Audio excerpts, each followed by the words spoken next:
Outside of Africa, prosecutors in the United Kingdom have charged a man with multiple counts of attempted murder following a stabbing spree aboard a London-bound train.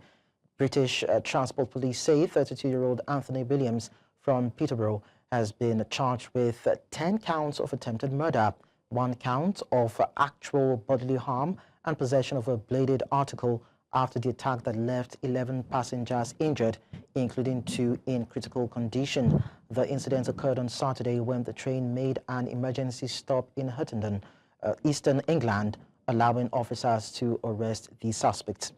Williams also faces additional charges linked to a separate stabbing at Pontoon Dock transit station the same day as investigators review possible related offences.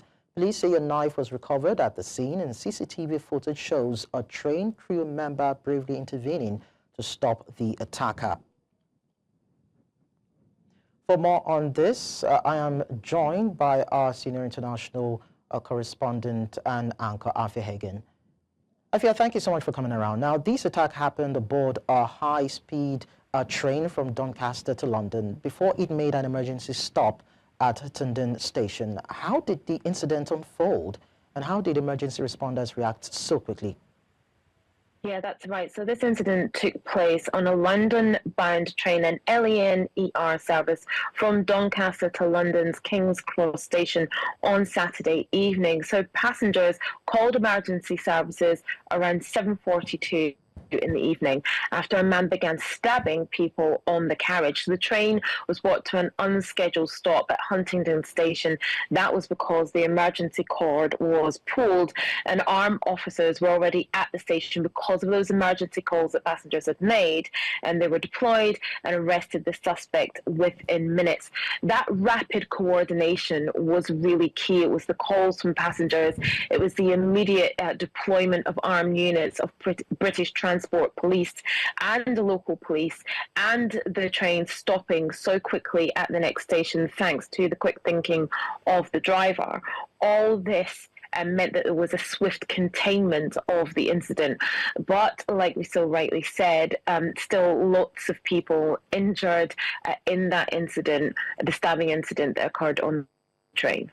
Okay, so what do we need to know about this suspect, a 32-year-old British national from Peterborough? And how are police treating this incident now? Is it still considered terrorism?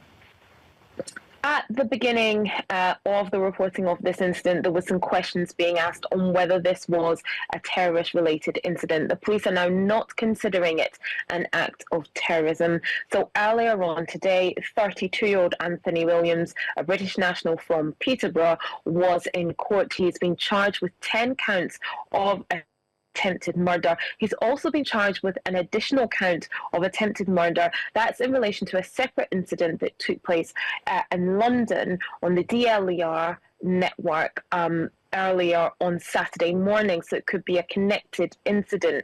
The authorities have recovered a knife from the carriage, knife that was used in the attack, and are treating this as a serious violent crime rather than an act of terrorism. Counter-terrorism units are monitoring the wider situation. There's nothing to indicate at present that this is terror-related, and officials have cautioned against jumping to any conclusions while these inquiries are continuing. All right. Now, the train staff member intervened and in this particular case, and according to what we understand, the person is in a critical but then stable condition. But then what have you heard about that particular intervention, and how pivotal was it in stopping the attack? Yes, absolutely. A lot has been heard, a lot of eyewitness accounts about an LNER member of train staff who actually confronted the attacker. An intervention that has been widely described as passengers who were on that train, frankly, as heroic.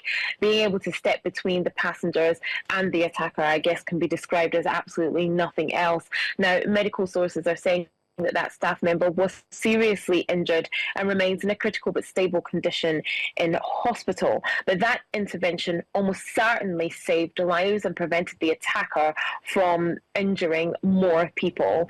British Transport Police, the Transport Secretary, the general public, people who were on the train, everybody has really praised that member of staff for putting themselves in harm's way. And of course, we wish them a full recovery. Of course, we do. Now, passengers described the scenes of the chaos with people hiding in toilets, fleeing from into carriages. What are survivors saying, and what does that tell us about the safety of UK rail services right now? Some of the eyewitness accounts that I've been reading and hearing about over the past couple of days have been truly harrowing. This is something that's going to stay with those passengers for a long time.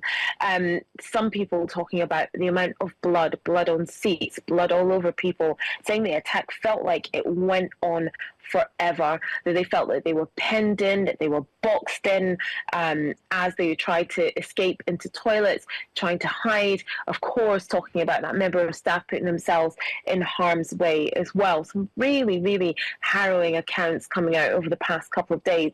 Look, the immediate response to this has been about boosting visibility of security on the transport network.